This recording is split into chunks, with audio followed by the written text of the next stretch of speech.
lay out our design so we actually have our 3 pockets on one side and our 3 plain backs on the other. We're going to actually join our first 2 pockets together. When I say pockets, they're panels, but they have the pocket on the outside. They've got a round window.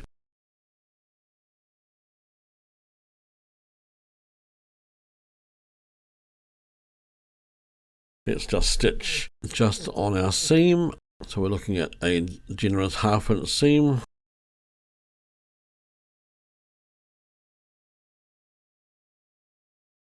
Now if you haven't already, please try and trim that bag stabilizer out if you haven't already. You don't want it to be a thick seam. Some people prefer to actually do this at this stage rather than doing it prior to their sewers. That's easier to sew the seam. Then we're going to press the seam open.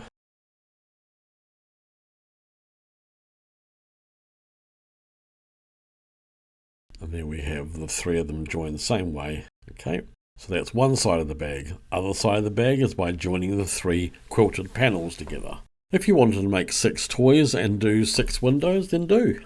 There's no right or wrong. Going the same way, stitching our panels together with a 1/2 inch seam so as we don't see the perimeter stitching line on the panels on the outside. Press the seams open. This is just a cutaway stabilizer on this, so we don't need to cut that out from the seams. It's quite happy to be inside the seams, and it's a flat seam with no joins. Right, so we need to actually grab our piece of whatever we use for the base. We're using a PU for the base, and we're sticking it to some bag stabilizer.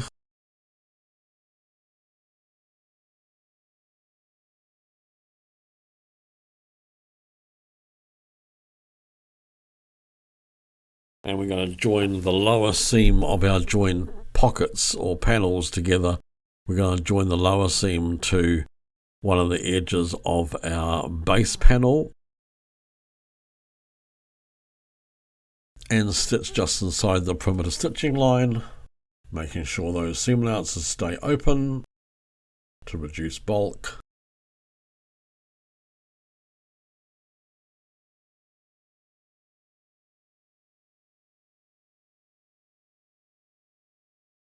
Let's pull up one of the edges of the bag stabilizer on the base panel and just trim it back to that seam we've just stitched, just to reduce some of the bulk out of the seam so we can actually stitch it flat.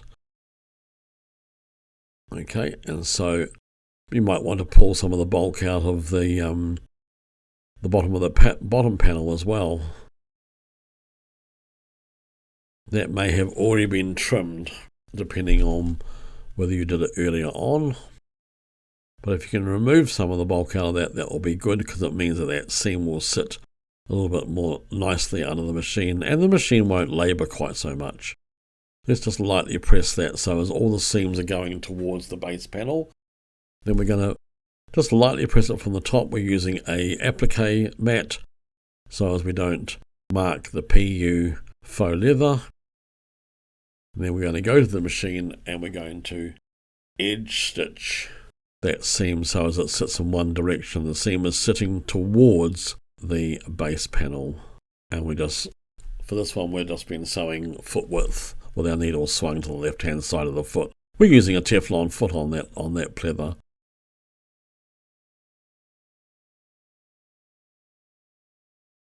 Let's just trim those ends off. One that sews in line with the seam, and other one as well. Then we're going to stitch the back of the bag onto the remaining side of the base and understitch. Let's just trim that off should we need to. It will just be a whisker. Your front panels might be slightly smaller than your back ones there because they have all the detail and they have also been washed. Let's lay this onto the piece of lining backing. We'll lay that on so as it's sitting nice and flat. We'll lay that on so it's wrong sides together, and we want to then cut on 1/2 inch at the short end, and then trim flush up the side seams.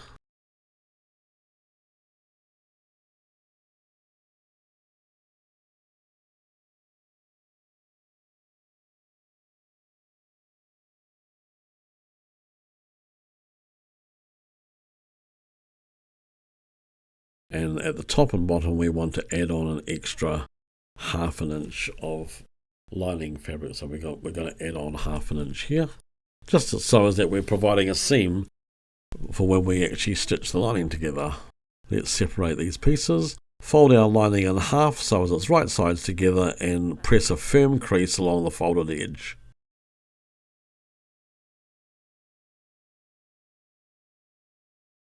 We're going to slice up that creased edge so we end up with 2 rectangles. So where that creased edge was, we want to put edge on edge, right sides together, and we want to sew one of those seams together. We're going to sew the seam together, but we're going to leave a 7 to 8 inch gap in the middle so as that we have a decent amount of gap to turn our project through once we've stitched it together. So this is that opening in the bottom, 7 to 8 inches, to allow us to turn it through once we are complete.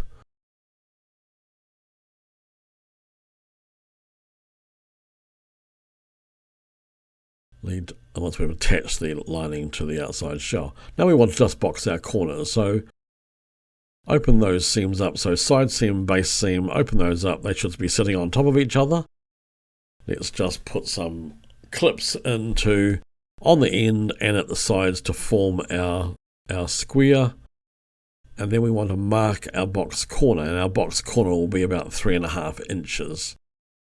So as long as that's square and those seams are sitting on top of each other, can put a pin through that seam, just so as that it's all positioned. So we're looking at 3.5 inches, and we're just going to mark very lightly with a marking pencil across the edge, and that's the line we're going to be stitching.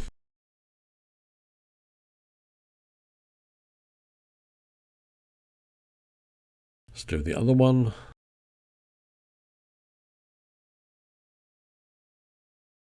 So seam on seam, pull out the edges so it ends up being a square corner on with those folds on the clips. And let's mark our 3.5 inches across to create our box corner. Once we've done this, we're going to go to the machine and stitch these together. A very simple and traditional way of creating a nice square corner on a bag.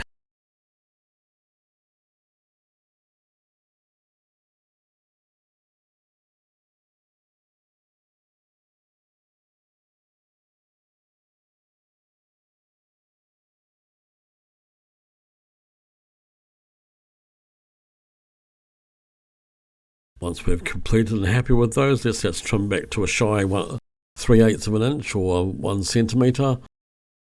It needs to be bigger than 1/4 of an inch, but I usually do 3/8 of an inch or 1 centimetre. Now we're just running a basting line, so a stay stitching line, 1/2 inch for edge from the top of the lining opening. That's so as it can provide a guideline for us to sew when we actually stitch our lining to the top of our bag. Depends on how you want to sew this. Depends on whether you want to actually have the bag on the inside of our lining or the lining on the inside of our bag. You'll see what I mean when we come to this next. That's personal choice. You could also add a piece of interfacing at the top of that lining opening on the lining on the inside, just to give it a little more strength. We're doing exactly the same process as we did with our lining. We're going to be sewing our side seam and then creating our box curve. Our box corner. Do try and match that intersection where you've got your base seam and front and back outer shell seams. They have an intersection. Try and match those, please.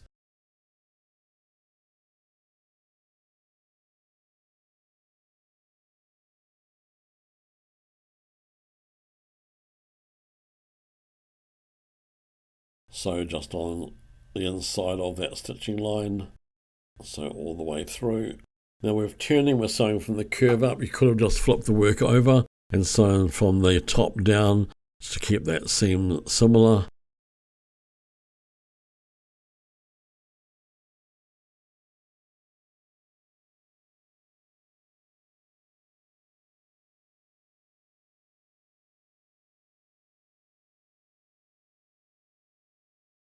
Clip into our stitching on both of those, that bottom fold on our base panel, push that seam down. It'll be quite firm because you've got quite a heavy layer of base panel, and you want to actually mark in your 3.5 inch line as we did with our lining.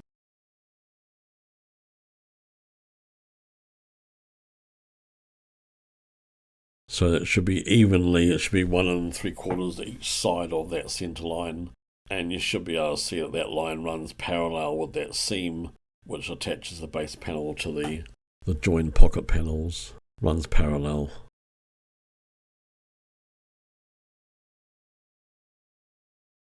So 3.5, which is 1 3/4 out from the centre line on each side. Let's go to our machine and stitch these together.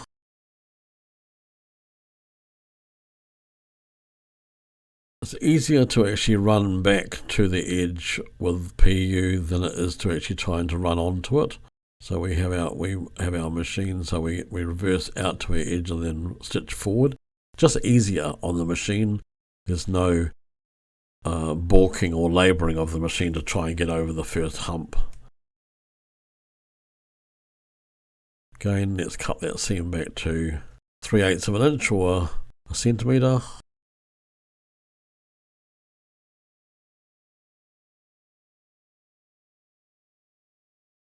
Turning it through to the right side.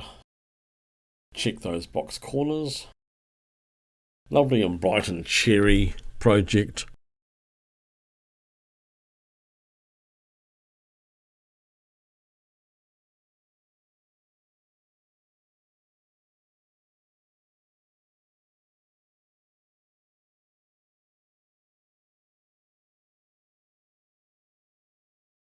Just making our bag straps. So we're putting some interfacing on the underside of our main colour of our straps or handles. Just a bit of interfacing. Do that on both sides, both straps.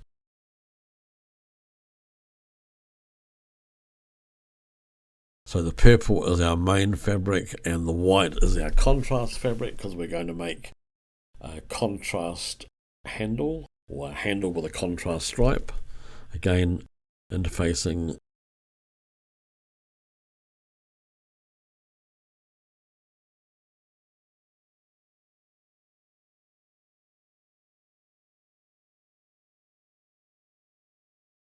And like any strip or strap, we fold our raw edges, our raw lengthwise edges to the middle, and Jungan's using a tool from Pauline's Quilter's World, which is a sash maker. Wonderful tools, come into a variety of measurements, makes doing this task very, very easy. So there we have our 4 strips. Let's spray the contrast ones and just lay them on top. There we go.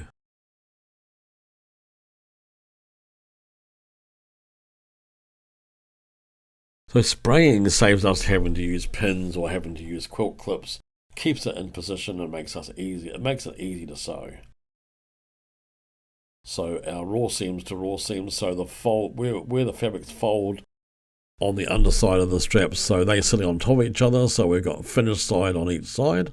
Let's go to our machine and just finish it. We're using a bi-level foot here, so that means it's an uneven foot that's got a step on it, just so as it sits along the edge of our fabric and gives you a lovely straight line. A bi-level foot, you can buy a set of these. They come in lefts and rights. Some of them have interchangeable sides depending on what brand you're buying. Every machine brand has a version of this foot. Now we're just going to centralise our strap, or just put our strap to the left and right hand side of the seam. Try not to put the strap on top of the seam, just put it to the side of the seam. the panel joining seams so as that you don't have too much bulk to deal with. So we're going to do that attach the straps on both sides, clip them into position, then we're going to stitch them into position before we put our lining on.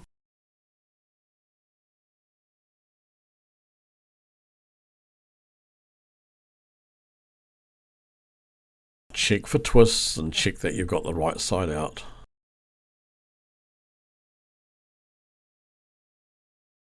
And stitch them on with your machine so we're machine basing them in place within the seam allowance.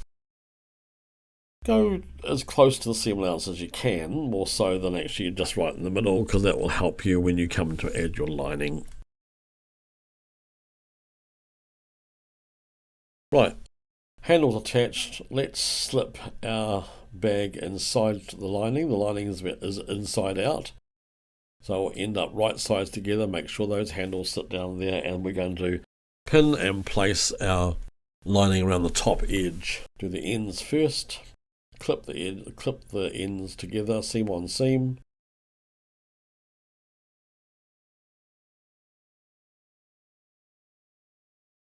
You could have a 2 or 2.5 inch wide strip of interfacing around the top edge of your lining if you wish to give it more fortitude, make it sit down in the bag a little bit more flush. It's up to you, it depends on how thin your lining is. The interfacing acts as a sort of facing onto the lining because our lining is going to the top edge. So stitch this, and once we've got this pinned into position, we're going to stitch this into position.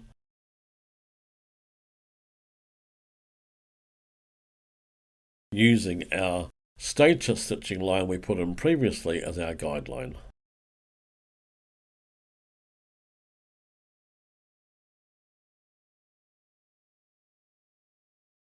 To the machine. So we're using the free arm of the machine, so we've taken the extension table loose and we're stitching on top, or just to the left hand side of our stay stitching. When I say just to the left hand side, our needle is grazing the left hand side of the stitching.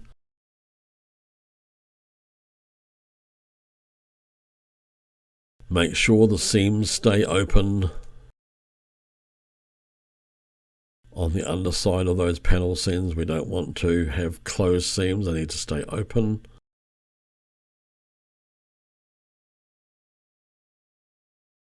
And if they have closed accidentally, we're going to need to just go back, snip them and then re-sew them so as they stay open. Those seams need to be open, otherwise there will be too much bulk when we turn our project through, and that top edge will not sit nice and flush. If you had some interfacing along the top of this edge, you would find that it is actually easier to sew onto the main body panel. Now, just be patient and birth this project through the lining hole that we have in the base panel. There we go. Lining is on nicely, and we need to understitch this lining. We're not going to top stitch around the top of the bag because we've got too many colours to worry about, so we're just going to feed our bag on. All the seams are going to be to the right hand side, all facing out, and we're just going to, with a matching thread, we're just going to edge stitch this as understitching to keep that seam from being seen on the right side of the work once the lining is poked through into the side of the bag. It's a great way of checking for pleats as well to make sure our seams are sitting flat. Take your time. We use a little bit longer stitch and we stitch just inside the fold line of the lining. Try and keep it as even as possible.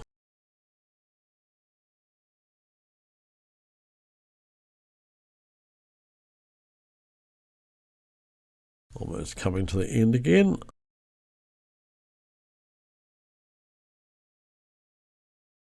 Right.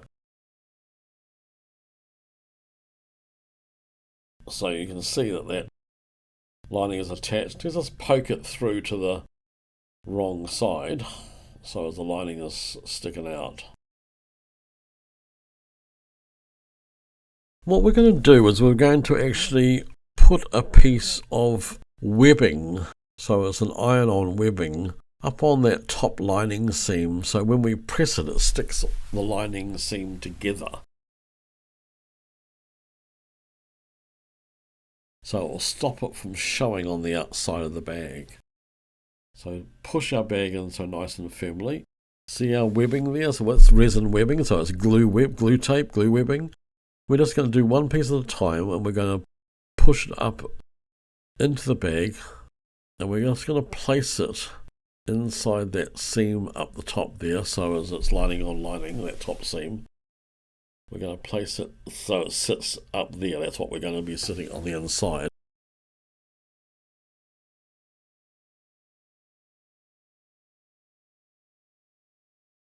Now, another way of doing this would be to actually stitch that webbing to the actual seam allowance, within the seam allowance of that lining, so as that actually we don't need to do this. But it's 6 of one and half a dozen the other, so these clips are holding the seam into position and also holding the webbing. So what will happen is that when we come to press the seam at the top, not only will it be pressed in the correct position, but it will be glued into the correct position as well. Webbing takes about 15 seconds or so to actually react to the steam of the iron. It saves, so with the understitching, it saves us having to top stitch. Because top stitching doesn't always work. Top stitching doesn't always flatter the finished project. So one side, we do the same with the other side, and so we're just in sections. We're going to press the seam just in sections. We're pressing it on a sleeve board because it's nice and elevated. And we want that lining to look like it's rolled. We want this on the outside to be rolled out so as that it looks like it's got a little piping line on the inside of the bag, but it's not. It's just where the seam's been rolled out. We don't want to see the lining from the outside of this tote. It's supposed to be sitting down well into the bag and not be seen.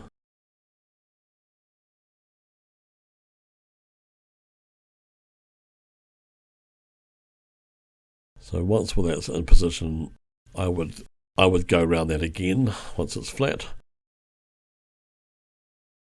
Before we turn it, push it right down into the bag, the lining there, let's just join that bottom seam closed. We're just doing it with a machine. We're just sewing edge on edge. That's going to be sitting at the base of our bag. We're never going to see that.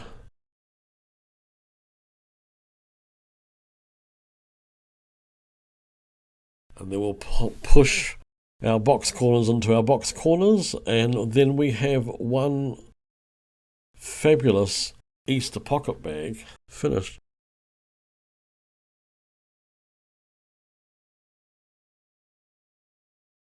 Chickadee, bunny, and rabbit. Doesn't have to be for Easter.